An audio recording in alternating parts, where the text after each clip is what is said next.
My mother showed up at my door with a lawyer, demanding grandparent rights to a child she didn't know existed. That was her first mistake. Her second mistake was underestimating how far I'd go to protect my daughter. My name is Jessica, and this is the story of how my controlling mother tried to force her way into my life through my child, and how I made sure she'd never get the chance. Let me start by saying I loved my mother once. Before I understood what she was. Before I realized that her love came with strings attached. Before I learned that to her, I wasn't a person. I was a possession. Growing up as Linda Morrison's daughter was like living in a beautiful prison. Everything looked perfect from the outside. Big house. Nice clothes. Family vacations. But every single aspect of my life was controlled. What I wore. Who my friends were. What activities I did. What I ate. How I styled my hair. What I studied. Who I dated. My mother didn't ask what I wanted. She told me what I needed. Jessica, you're wearing the blue dress to the party, not the red one. Red makes you look washed out. Jessica, you're not hanging out with Sarah anymore. Her family is beneath us. Jessica, you're quitting soccer and focusing on tennis. Tennis is more refined. I didn't have preferences. I had assignments. When I was 16, I started dating a boy named Marcus. He was sweet, funny, and from a working-class family. His dad was a mechanic. His mom was a nurse. My mother hated him on sight. That boy is not appropriate for you, she said after meeting him once. You're going to break up with him. Mom, I really like him. I don't care what you like. You're 16. You don't know what's good for you. I know what's good for you. End it. No. That was the first time I'd ever said no to her. And her reaction was terrifying. She grounded me for 2 months. Took my phone. Monitored my every move. Called Marcus's parents and told them to keep their son away from me or she'd get a restraining order. She broke us up without me even having a say. One day you'll thank me, she said. I'm protecting you from making mistakes that will ruin your life. But she wasn't protecting me. She was controlling me. This pattern continued through high school, through college, which she chose for me, through my first job, which she arranged through her connections. Every major decision in my life was made by Linda Morrison, not by me. I was 26 and living in an apartment she'd picked out, working at a company where she knew the CEO, dating men she approved of, and I was miserable. I had no identity outside of being her daughter, no dreams that were my own. No life that belonged to me. Then I met David. David was everything my mother hated. He was an artist. A painter who sold his work at galleries and farmers markets and barely made enough to get by. He lived in a tiny studio apartment. He wore thrift store clothes. He didn't care about status or money or what people thought. He was free in a way I'd never been. We met at a coffee shop. I'd snuck away during my lunch break, going to a place far from my office where my mother's friends wouldn't see me. David was sketching in a corner, and I couldn't stop staring at his drawing. Like what you see, he asked, catching me looking. I blushed. Sorry. It's beautiful. Thanks. You want it? What? The drawing. You can have it. You look like you need something beautiful today. He tore it out of his sketchbook and handed it to me. It was a simple drawing of a bird breaking out of a cage. I started crying right there in the coffee shop. Whoa, are you okay? David asked, concerned. I'm fine. This is just perfect. Thank you. We started talking. Hours passed. I missed my entire afternoon at work. And I didn't care. For the first time in my life, I was making a choice that was completely mine. I didn't tell my mother about David. I knew what she'd do. So I lived a double life. The perfect daughter when I was around her. And myself when I was with David. We dated for 6 months in secret. It was thrilling and terrifying. I felt like a teenager sneaking around, except I was a 26-year-old woman who shouldn't have to hide a relationship from her mother. But I knew. I knew if she found out, she'd destroy it. She found out anyway. One of her friends saw us together at a park. Holding hands. Kissing. Living our lives. The phone call came an hour later. Who is he? Her voice was ice cold. Mom, I don't know what you're talking about. Don't lie to me, Jessica. Margaret saw you with some man in the park. Who is he? I could have lied. Should have lied. But I was tired. So tired of hiding. His name is David. And I love him. Silence. Then, come to the house. Now. We need to talk. I went. Like I always did. Because even at 26, I couldn't seem to disobey my mother. She was waiting in her sitting room, the one she used for important conversations. My father was there too, standing by the window like always. Dad never intervened. He'd learned long ago that it was easier to let Mom run everything. Tell me about this David, she said. He's an artist. A painter. He's kind and funny, and he makes me happy. An artist. She said it like it was a disease. What does he make annually? I don't know. That's not what matters to me. Of course it matters. Money always matters. Where did he go to school? Community college. Then he did workshops and apprenticeships. Her face tightened. I see. And how long has this been going on? 6 months. 6 months and you didn't tell me. You've been lying to me for 6 months. I didn't lie. I just didn't share. That's the same thing. Jessica, I'm going to be very clear. This man is not appropriate for you. You will end this relationship immediately. No. Excuse me. I said no. I'm not ending it. I love him, and for the first time in my life, I'm happy. Really happy. My mother stood up. You think you're happy, but you're infatuated. This man is using you for your money and connections. Once you realize that, you'll be grateful I stopped it. He doesn't even know about our money. I never told him. Then he's even more dangerous than I thought. You're making a terrible mistake. Maybe, but it's my mistake to make. Not while you're living in an apartment I'm paying for. Not while you're working at a job I got you. If you continue this relationship, you're cut off. Completely. No more apartment. No more job. No more family. I stared at her. My mother. The woman who was supposed to love me unconditionally. And she was giving me an ultimatum. Choose her or choose myself. For the first time in my life, I chose myself. Fine, I said. I choose him. The shock on her face would have been funny if it wasn't so painful. You don't mean that. I do. I'm done, Mom. Done letting you control every aspect of my life. I'm 26 years old, and I've never made a single decision for myself. That ends today. If you walk out that door, you're making the biggest mistake of your life. We'll see. I walked out. And I didn't look back. The next few months were the hardest of my life. My mother made good on her threats. She called my landlord and got me evicted. She called my boss and got me fired. She told her entire social circle I was having a breakdown and to cut off contact with me. I moved into David's tiny studio.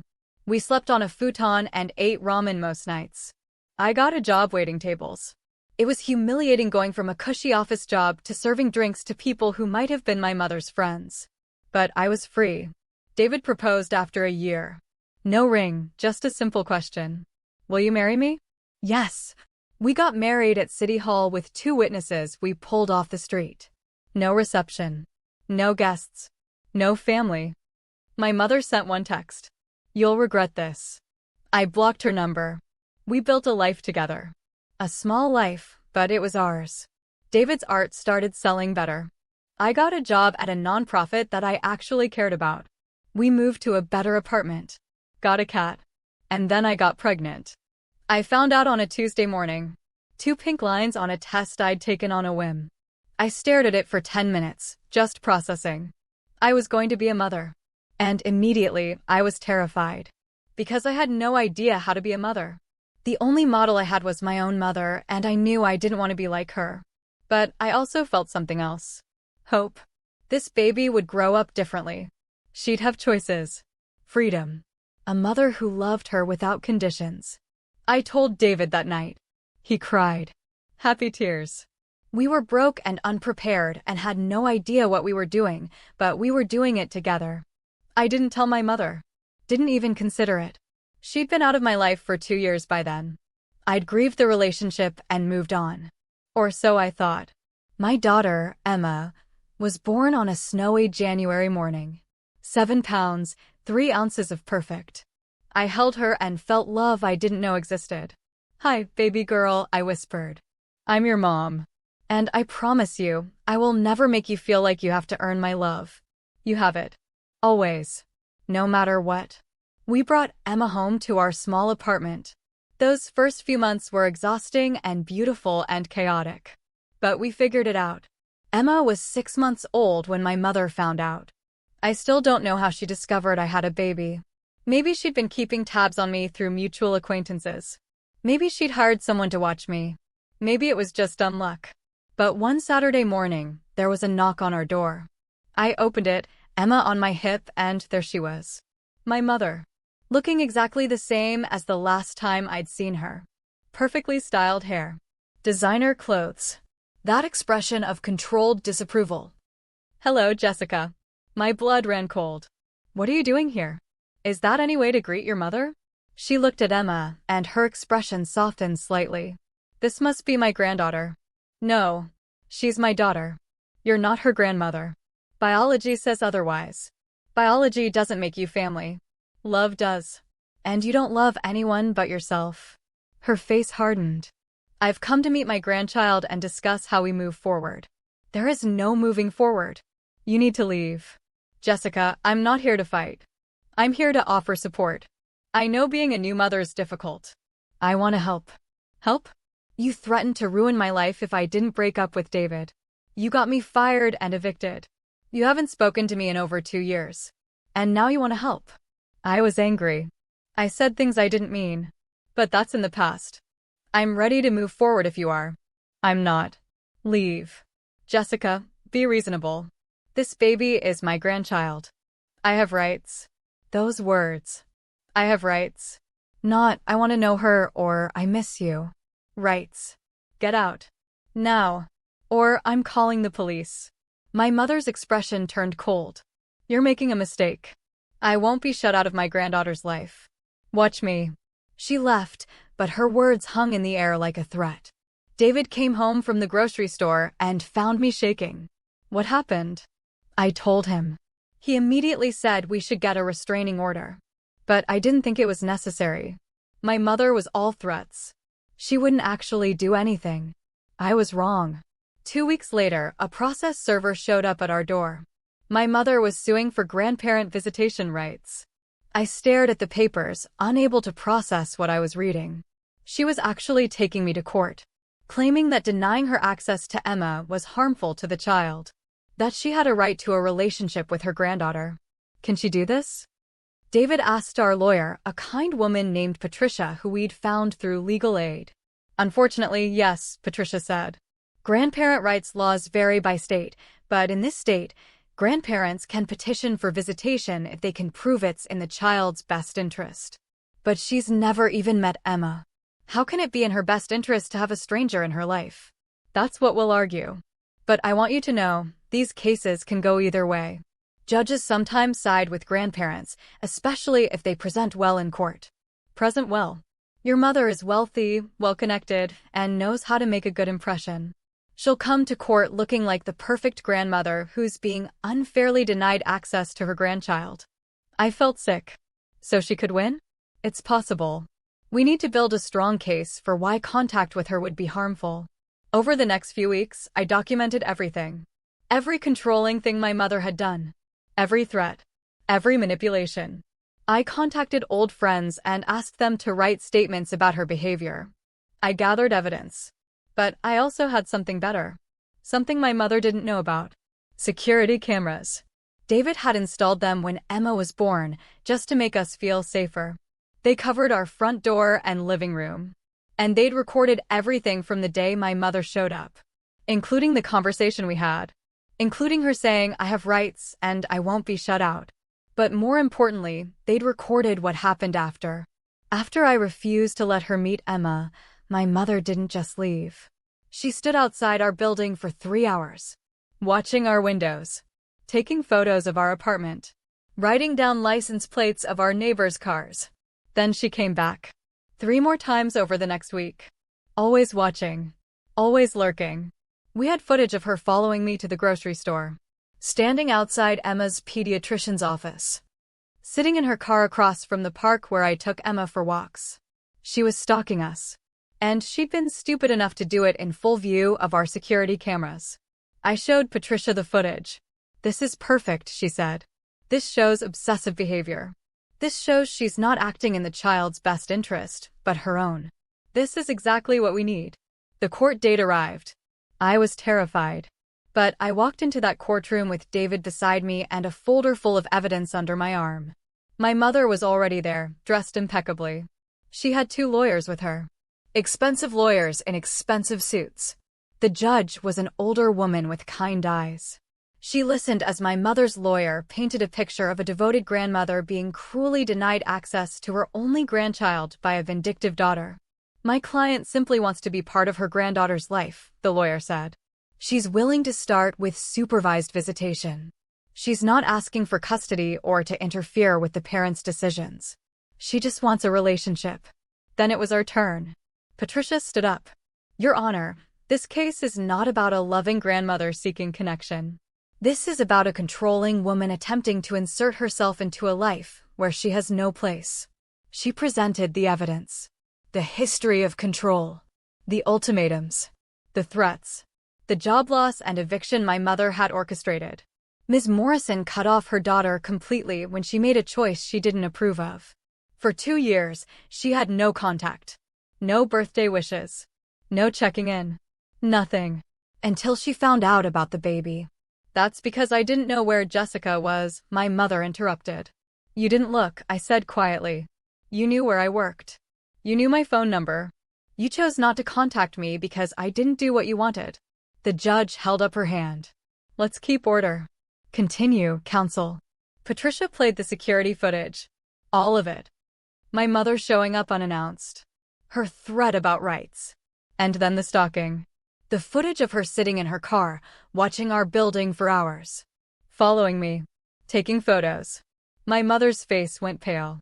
"Your Honor, this is not the behavior of someone who wants a healthy relationship with a child. This is obsessive. This is controlling. This is exactly the pattern of behavior that caused Jessica to cut contact in the first place." I was just concerned, my mother tried to explain. "I wanted to make sure they were safe." "By stalking them?" the judge asked. "Mrs. Morrison, I've seen many grandparent rights cases. And I've granted visitation in several of them. But this case concerns me deeply." She looked at the footage again. Then at my mother. "You show up uninvited. You make threats. And when you're denied access, instead of respecting boundaries, you engage in what can only be described as harassment. Why would I grant you access to a child when you've demonstrated you don't respect her parents' authority? Your Honor, I know what you want. But this case isn't about what you want. It's about what's best for the child. And I don't believe having someone in her life who stalks her parents and threatens legal action after one refused meeting is in this child's best interest." My mother's lawyer tried to interject, but the judge cut him off. "The petition for grandparent visitation is denied. Furthermore, I'm granting the parents' request for a restraining order. Mrs. Morrison, you are to have no contact with Jessica, David, or their daughter Emma. You are to stay at least 500 feet away from their residence, their workplaces, and any location where they are present. Do you understand?" My mother looked like she'd been slapped. "Your Honor, please. Do you understand?" "Yes," she whispered. "This hearing is concluded." I couldn't believe it. We'd won. Not just won, but gotten a restraining order. My mother stood up, her lawyers flanking her. She looked at me across the courtroom. "You'll regret this, Jessica. One day Emma will want to know her grandmother, and you'll have to explain why you kept us apart." "No," I said, finding my voice. "One day Emma will ask about you. And I'll tell her the truth. That I had a mother who loved control more than she loved me. Who saw me as a possession, not a person. And I'll explain that I protected her from someone who would have done the same to her. And she'll understand. Because I'm raising her to know that love doesn't come with conditions." My mother's face crumpled. For a moment, I thought she might cry. Might finally show some real emotion. But she just turned and walked out. That was 4 years ago. Emma is 4.5 now. Happy, healthy, loved unconditionally. My mother has never contacted us again. The restraining order is still in effect. Sometimes I wonder if she thinks about Emma. If she regrets how things played out. If she ever realized that her need for control cost her a relationship with her granddaughter. But mostly, I don't think about her at all. Because I'm too busy being the mother I never had. The mother Emma deserves. Emma asks about grandparents sometimes. Her friends have them. She wants to know why she doesn't. You have David's mom, I tell her. David's mother, Claire, is wonderful. She visits once a month, sends cards, calls to chat with Emma. She's everything my mother wasn't. But what about your mom? Don't I have a grandma from you? I had a mom, I tell her honestly. But she wasn't very good at being a mom. She tried to control everything I did, and she didn't know how to love people without trying to change them. That's sad. It is sad. But it taught me how I didn't want to be. And that's why I make sure you always know that I love you exactly as you are. You never have to be anyone but yourself to earn my love. Emma thinks about this. So your mom loved you the wrong way? Yeah, baby. She did. Well, I think you love me the right way. I do. I promise I do.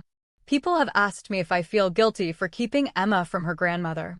If I worry I made the wrong choice. I don't.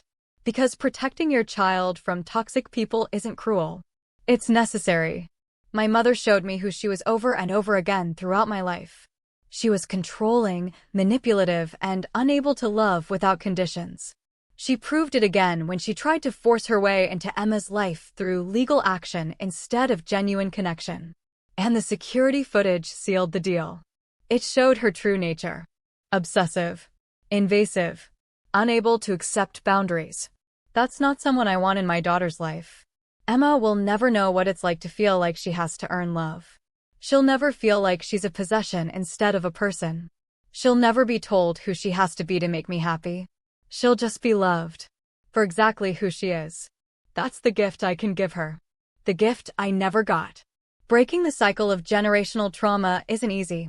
Every day I have to consciously choose to parent differently than I was parented. When Emma wants to wear the red dress instead of the blue one, I let her. When she makes friends I might not have chosen, I welcome them. When she tells me about her dreams and they're different from what I imagined, I support them. I am not my mother. I refuse to be. David tells me I'm too hard on myself sometimes. That I'm a great mom. But I always worry. Worry that somewhere deep inside, my mother's programming is still there. That I'll mess Emma up in ways I don't even realize. But then Emma climbs into my lap and says, "Mommy, you're the best mommy ever, and I think maybe I'm doing okay." My mother tried to trap me through my daughter. Tried to use grandparent rights as a weapon to force her way back into my life. But she underestimated me. Underestimated how far I'd go to protect Emma from the same control and manipulation I grew up with. The security footage was her undoing. Her own behavior, captured on camera, proved everything I'd been saying about her. Sometimes I watch that footage. The way she stood outside our building, watching like a predator watching prey. The cold calculation in her expression. And I'm reminded that I made the right choice. Emma deserves better than a grandmother who sees her as a pawn. Who would use her to get to me? Who would try to control her the way she controlled me? So no, I don't feel guilty. I feel proud. Proud that I broke free. Proud that I built a life on my own terms. Proud that I'm raising a daughter who will never question whether she's loved. My mother lost. Lost me, lost Emma, lost the chance at redemption she might have had if she'd approached with humility instead of threats. And Emma? Emma won the lottery. Because she'll grow up free. Free to choose her own clothes. Her own friends. Her own path. Free to be herself without fear of judgment or control. Free to make mistakes and know she's still loved. That's my legacy to her. Not money or status or connections. Freedom. And unconditional love. My mother never understood that you can't control love. That real love is about letting go, not holding on. She learned it the hard way when a judge looked at her behavior and said, "No, you don't get access to this child. Because you haven't earned it." And she never will. Because I'm Emma's mother. And my job is to protect her. From threats outside our home and threats from within our family tree. Even if that threat wears expensive clothes and claims to have rights. Nobody has rights to my daughter except me and David. We're her parents. We decide who gets to be in her life. And we decided my mother doesn't. Not after everything she did. Not after the stalking. Not after the threats. Not after a lifetime of proving she's incapable of healthy love. Emma is 4.5. Happy. Confident. Secure. She knows she's loved. She knows she's safe. She knows she can be whoever she wants to be. That's all that matters. My mother tried to trap me through my child. Instead, she freed me completely. Because that court case was the final severing of our relationship. The legal acknowledgement that she was harmful, not helpful. I walked out of that courtroom knowing I'd never have to wonder if I was being too harsh. A judge had looked at all the evidence and agreed with me. My mother was toxic. And my daughter deserved protection from that toxicity. So I protected her. And I'd do it again 1,000 times over. That's what mothers do. Real mothers. Not the performing, controlling kind. But the kind who put their children's well-being above everything else. Even above their own need for their child to have a relationship with a grandmother. Because sometimes the most loving thing you can do is keep someone away. My mother will never understand that. But I do. And Emma, when she's old enough to understand the whole story, will too. For now, she's just a little girl who loves dinosaurs and painting and playing with her cat. She's just a little girl who knows she's loved. And that's everything.